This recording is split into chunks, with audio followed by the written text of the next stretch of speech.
बघशील गल्ल्यात तुला बघून मरून जाईल. हालेलुया.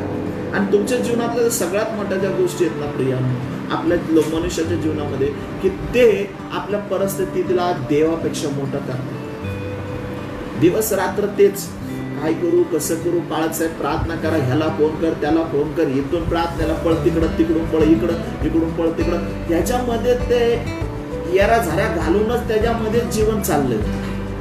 अहो मरणारा मेला त्याने मोकळं केलं, त्याची मुक्ती घ्यायची नाही, त्याचं तारण घ्यायचं नाही, नुसतं येरा झाऱ्या, ह्या पाळक झाला की तो पाळक झाला की तो झाला की हे, या सगळ्या गोष्टी तिथंच वायपट चाललेला आहे. या सगळ्या गोष्टी वायपट चालल्या. त्याने जी मुक्ती दिलेली, त्या मुक्तीचा आनंद तर तुम्हाला घ्यायचा प्रियानो. रोज फक्त 1 तास, रोज सकाळी उठल्यावर किंवा झोपायच्या अगोदर 1 तास फक्त अन्य भाषेत प्रार्थना, फक्त अन्य भाषेत तुम्ही प्रार्थना करा, देवासंगती बोला. देव पहा तुम्हाला ज्ञानाच्या व प्रगटीकरणाच्या आत्म्याने भरल. तुमचे बंद असलेले प्रत्येक दरवाजे तुम्हाला उघडलेले दिसतील, कारण त्याच्यामध्ये खूप अद्भुत रहस्यमय गोष्टी आहेत. रोज 1 तास अन्य भाषेत प्रार्थना. तुम्हाला तुमच्या जीवनातला गल्ल्याचा हाणून पाडायचा असेल ना प्रियांनो, रोज 1 तास अन्य भाषेत प्रार्थना करा. मी गल्ल्याला कसा मारू, माझ्या हातामध्ये जोर दे, मला गाता उचलता आली पाहिजे, मला भाला मारता आला पाहिजे, मला तलवार मारता आला पाहिजे, हे करू पाहिजे. देवाला शिकू नका, अन्य भाषेत आत्मेमध्ये प्रार्थना करा. Hallelujah, praise the Lord, hallelujah. त्यावेळेस पहा परमेश्वर कशा पद्धतीने तुमच्या जीवनामध्ये कार्य करतो. अन्य भाषेमध्ये प्रार्थना केल्यानंतर ज्यावेळेस तुम्ही प्रार्थना करता, वचन वाचता प्रियांनो, ते वचन दुसऱ्यांना शिकवण्याचा प्रयत्न करू नका. ते वचन आपल्या जीवनात, ते जे ज्ञान, जे प्रगटीकरण येणार आहे, ते पहिलं आपल्या जीवनामध्ये अंमलात आणा, आणि मग परमेश्वर त्या वचनाद्वारे तुम्हाला इतरांना आशीर्वाद देतो. आपण काय करतो, जे काय आलं तर लोकांनाच. मला सांगा, खरं सांगा, किती लोक प्रामाणिकपणे दशांश देत असतील बरं? किती पाळत स्वतः दशांश काढत असतील बरं? खूप महत्वाची गोष्ट आहे प्रिया. लोकांना शिकवणार, हे करू नको ते करू नको.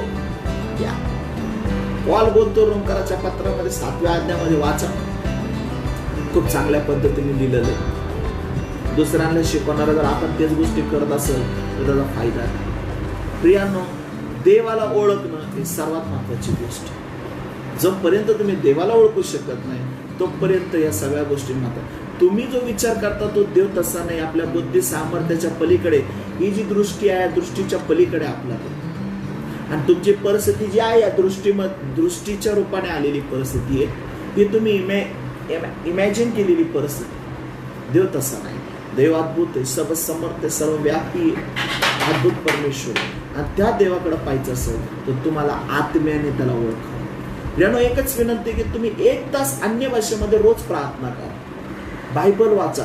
जे काय वाचाल ते आपल्या जीवनामध्ये, आपल्या कुटुंबामध्ये, आपल्या घरामध्ये अंमलात आणा.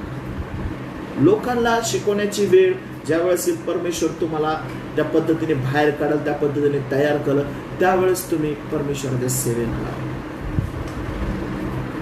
आपलंच नाही धडण दुसऱ्याला बोल अशी गोष्ट नको. त्याच्यातून प्रभूच्या नाव. आज कित्येक लोक हे देवाचे सेवक आणि या असे करतात. काय त्याचा अर्थ, काय फायदा त्याचा? आपलं जीवन, आपलं चारित्र्य. आमचे पाळक जे होते त्या पाळकांनी मला एक सांगितलं, विजय, सेवा आणि चारित्र्य हे 2 पंख आहेत. तुझ्या सेवेमध्ये तुझ्याकडे चारित्र्य जर नसेल तर तुझी सेवा व्यर्थ आहे. आणि सेवा आणि चारित्र्य हे दोन्ही बॅलन्स ठेवून आपल्याला जगायचं. आज वाईट परिस्थिती आहे प्रियांनो, खूप वाईट परिस्थिती, भयान परिस्थिती. आणि ज्यावेळेस एक सेवक मदतीसाठी हात मागतो, ही सर्वात लाजिरवाणी गोष्ट आहे प्रिया, सर्वात लाजिरवाणी गोष्ट. मी प्रभू येशू ख्रिस्ताच्या जीवनामधला ज्यावेळेस अभ्यास केला, मी प्रभू येशू ख्रिस्ताचं वचन पाहतो, तो म्हणतो की पेत्रा, माझं पण आणि तुझं पण कर. आज मी तुम्हाला ठामपणे सांगतो, जे कोणी देवाच्या वचनामध्ये ठाम आहेत ना प्रिया, ज्यांनी देवाला ओळखलं आहे, जे देवाच्या वचनामध्ये आहेत प्रियांनो, त्यांच्याविषयी गोष्ट सांगतो. ते टॅक्स पेय, ते टॅक्स भरणार आहेत, ते टॅक्स भरतात. कारण देवाने तुम्हाला पाचारण केलं गरिबीमध्ये, लाचारीमध्ये जगण्यासाठी नाही. निश्चित देवाचा सेवक हा लीन नम्र असावा, पण गरीब आणि लाचार असावा असं कुठेही लिहिलं नाही. देवाचा सेवक हा समृद्ध असावा. सर्व गोष्टी, आत्मिक, भौतिक, शारीरिक, सर्व गोष्टी देवाच्या सेवकातून देवाचे गुण दिसले पाहिजे. ही खूप महत्वाची गोष्ट. आज कित्येक पाळक लोकांचे, सेवकांचे मला फोन आले मदतीसाठी. मला वाईट वाटलं प्रियांनो, वाईट वाटलं. का ही गोष्ट तुमच्या जीवनामध्ये? का? जर देवाला तुम्ही ओळखणारे आहात तर देवाला कार्य करू द्या. आणि जे लोक देवाला ओळखतात ना प्रियांनो, ते देवाला कार्य करून देतात. जे लोक देवाला ओळखतात ना ते देवाला कार्य करून देतात. आणि जे लोक देवाला ओळखत नाही ना ते धडपड करतात. ते सगळं मीच, मलाच करायचं, मलाच जमते, मीच करतो. सगळ्यात मोठा प्रॉब्लेम आहे. जे लोक एक गोष्ट लक्षात घ्या, सगळ्यात मोठी महत्वाची गोष्ट आहे, जे लोक देवाला ओळखतात ते देवाला कार्य करून देतात. आणि जे लोक देवाला ओळखत नाही ते व्यर्थ धडपडा करतात. त्यातून त्यांच्या जीवनामध्ये त्यांना काहीही फायदा होत नाही. त्यातून त्यांच्या जीवनामध्ये त्यांना काहीही फायदा होत. म्हणून हा व्यर्थ धडपडा थांबवा. परमेश्वराला ओळखा आणि त्याला ओळखून त्याच्यामध्ये तुमच्यामध्ये जो विश्वास येणार आहे त्या विश्वासाद्वारे जीवन जगा. Praise the Lord. तो गल्ल्यात महत्वाचा नाहीये. तुमच्याकडे जो आहे तो जगामध्ये जो आहे याच्यामध्ये असणाऱ्यापेक्षा तो मोठा आहे. आणि त्याने जगावर विश्वासाला ही गोष्ट तुम्हाला कळली पाहिजे. जो तुमच्यामध्ये आहे तो जगामध्ये असणाऱ्यापैकी मोठा आहे. असणाऱ्यापेक्षा तो काय मोठा आहे. आणि त्याने या जगावरती विजय मिळवला. विजय तुमचा आहे. तुम्ही परिस्थितीवरती विजय मिळवला. फक्त ही दृष्टी बदलायची गरज. आणि ती दृष्टी बदलण्यासाठी तुम्हाला आत्म्यात प्रार्थना करण्याची गरज. जोपर्यंत आत्म्यामध्ये प्रार्थना करता येणार नाही प्रियांनो, तोपर्यंत तुम्ही देवाला, देवाच्या रहस्यमय गोष्टीला तुम्ही ओळखू शकणार नाही. महान गोष्टीला तुम्ही ओळखू शकणार. मी तुम्हाला अजून एक उदाहरण देतो प्रियांनो. जर देवाने तुम्हाला बोलवलेलं आहे ना, जर देवाने तुम्हाला पाचारण केलेलं आहे ना, तर देवाने तुमची सर्व सोय अगोदरच केली. जर आज तुम्हाला देवाचं नाव कळालेलं आहे, जर तुम्ही जिवंत देवाचं नाव ऐकून आलात, तर प्रियांनो एक गोष्ट लक्षात ठेवा, तुमचे प्रॉब्लेम ऑलरेडी सॉल्व्ह झालेले. त्याच्यासाठी प्रार्थना करत बसू नका. त्याच्यामध्ये वेळ घालू नका. त्याच्यासाठी ह्या पाळकाकडनं त्या पाळकाकडे, ह्या चर्चमधून त्या चर्चमधून, इकडून तिकडून, हे फरक नाही पडत नाही, तिकडं परत नाही, मग पाणी घेन, हे घेन, ते घेन, ते तेल घेन, ते करू नका. तुम्ही ऑलरेडी जिंकलेले आहात. तुम्ही विजयी आहात. जर तुम्ही देवाला ओळखलेला आहात ना प्रियांनो, सपन्या 3:17 हे वचन तुमच्या जीवनामध्ये तुम्ही नेहमी लक्षात ठेवा की तो शूरवीरासारखा तो तुमच्यामध्ये आहे. आणि तो तुमच्याविषयी जो उत्सव करून आनंद उल्हास करतो. कशाचा प्रॉब्लेम आहे प्रियांनो? फायनान्स. सर्वात बेस्ट फायनान्सर, सगळ्यात मोठा सीए, सगळ्यात मोठा बँकर तुमच्यामध्ये, तुमच्या वतीने लढत आहे. पण तुम्ही त्याला लढून देत नाही. तुम्हाला वाटतं तुम्हाला लढायचं म्हणून तुम्ही लपताय, पळताय, इकडं तिकडं धावपळ करताय. तुम्हाला काय नाही करायचं, एक साधा गोटा उचलायचा, मारायचा, गिलवरीमध्ये घेऊन की तर मेला आहोत. तो सर्वात मोठा जो परमेश्वर आहे तो शूरवीरासारखा, सहाय्य करणारा शूरवीरासारखा तो तुमच्या ठाई आहे. हालेलुया. आपण सपन्या 3:17 वाचायचं का? ओरी बरोबर शंदेला. परमेश्वर तुझा देव सहाय्य करणाऱ्या वीरासारखा तुझ्या ठाई आहे. तो सहाय्य करणाऱ्या वीरासारखा तुझ्या ठाई आहे. त्याला ओळख.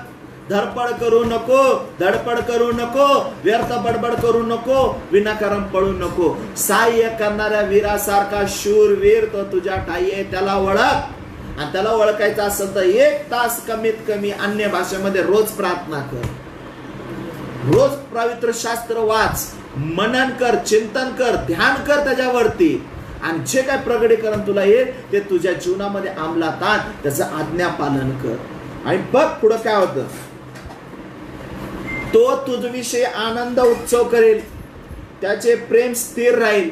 अहो परमेश्वर तुमच्याविषयी आनंद उत्सव करण्यासाठी सदैव तयार.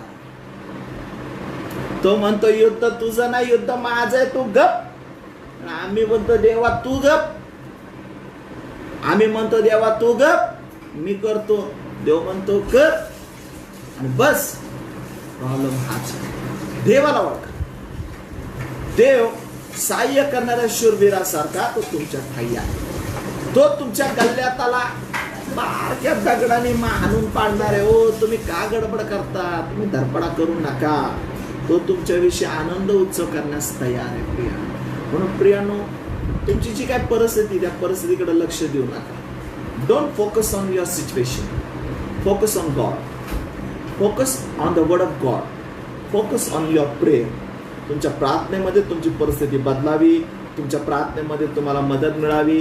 तुमच्या प्रार्थनेमध्ये ह्या गोष्टी करू नका. प्रार्थनेमध्ये देवाच्या ओळखी संबंधीच्या ज्ञानाच्या प्रगटीकरणाचा आत्मा मागा. प्रार्थनेमध्ये प्रियानो, देवाचं राज्य तुमच्या जीवनामध्ये, तुमच्या कुटुंबामध्ये, तुमच्या सेवेमध्ये, तुमच्या मंडळीमध्ये, तुमच्या कामामध्ये, तुमच्या जीवनामध्ये यावं, ह्याच्यासाठी प्रार्थना करा, इतर घालण्यासाठी नाही.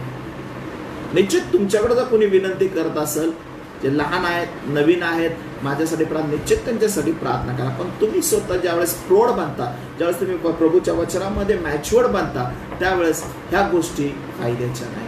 जर तुम्ही स्वतःसाठी प्रार्थना करणारे असाल तर निश्चित मी तुम्हाला सांगतो, तुम्हाला देवाची ओळख झालेली नाही.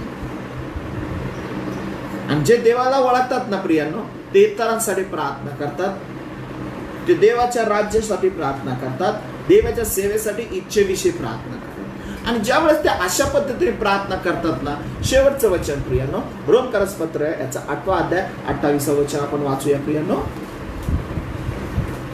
रोम 8:28.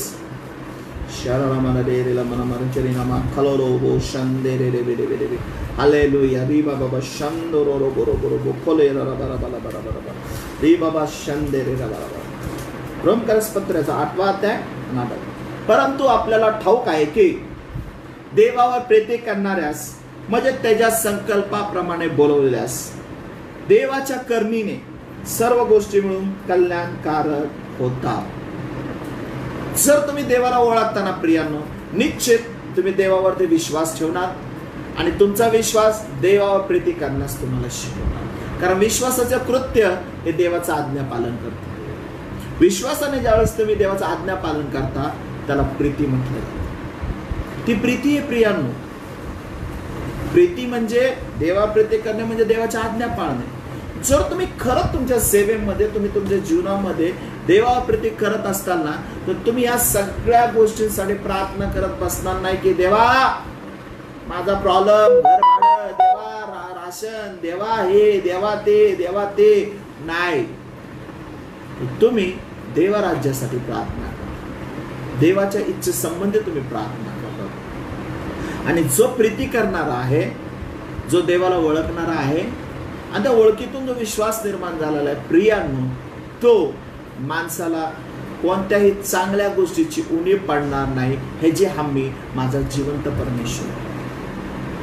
तो माणूस दुष्काळात पेरणारा बनतो. आता अब्राहम इसाकाचं आम्ही उदाहरण पाहिलेलं आहे. त्यांनी दुष्काळात पेरलंय, लोकांना खायला नव्हतं, हे पेरत होते. हा खूप मोठा प्रश्न आहे सर.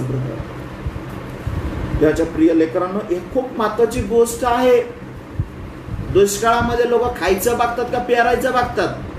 पण हे असे विश्वासाची लेकरं होती. म्हटलं तर काय बोलावं की ह्यांनी खायचं नाही, पेरायचं चाललंय. हसायला येण्यासारखी गोष्ट. विचार करा, आज किती महत्वाची गोष्ट आहे प्रियांनो. दुष्काळामध्ये खाल्लं पाहिजे का पेरलं पाहिजे? हे विश्वासाचे काम करणारे असे लोक आहेत. हे देवाला ओळखणारे लोक हे असे आहेत की माझा देव मला कधीही सोडणार नाही, माझा देव मला कधीही त्यागणार नाही. आणि खायच्या ऐवजी पेरलं, 100 पट फळ आलं. ही तर महत्वाची गोष्ट. कारण त्यांनी देवाला ओळखलं, देवाचं जे काय आहे त्याच्यावरती त्यांनी आज्ञा पालन केलं, देवावरती प्रेम केलं. नाही, काही झालं माझा देव मला सोडणार नाही, कारण माझा देव माझ्यावरती प्रेम करतो आणि मी माझ्या देवावरती प्रेम करतो. It's a very important things. माझा देव तुम्हाला कधी सोडणार नाही. त्या देवावरती भरोसा ठेवा. काही महत्वाच्या गोष्टी परमेश्वराने शिकवल्या, त्या गोष्टीकडे लक्ष द्या. परत एकदा पुन्हा तेच सांगतो, तुमची परिस्थिती मोठी नाहीये. परिस्थितीकडे पाहू नका, परिस्थितीसाठी प्रार्थना करू नका. जे काही तुमच्या जीवनामध्ये आलेलं आहे, एक लक्षात ठेवा, जे काही तुमच्या जीवनामध्ये आलेलं आहे, जे काही अडचणी, प्रॉब्लेम जे काय आहे, हे देवाच्या गौरवासाठी. म्हणून देवाला उंचवायला सुरू करा, देवाचा गौरव करण्यास सुरू करा, देवाच्या राज्यासाठी प्रार्थना करा. या सगळ्या गोष्टी कधी निघून गेल्या ह्या सुद्धा तुम्हाला कळणार. Hallelujah, hallelujah, praise the Lord. Thank you Lord Jesus. पिता प्रभू परमेश्वर, यावेळेस मी प्रार्थना करतोय बाप्पा, जे काही वचनातून मार्गदर्शन केलं बाप्पा, जे काही बाप्पा हे वचन बाप्पा ऑनलाईन ऐकलेलं प्रभू दे बाप्पा, त्यांच्या जीवनामध्ये हे वचन बाप्पा कार्यरत होऊ दे प्रभू दे बाप्पा. त्यांनी त्यांच्या परिस्थितीवरती विश्वास ठेवू नये परमेश्वर बाप्पा. त्यांनी त्यांच्या जीवनातील कोणत्याही गोष्टीवरती भरोसा ठेवू नये, तर तुझ्यावर, तुझ्या वचनावर त्यांनी विश्वास ठेवा आणि जीवन जगावं, असं तू त्यांच्या जीवनामध्ये घडवू दे बाप्पा.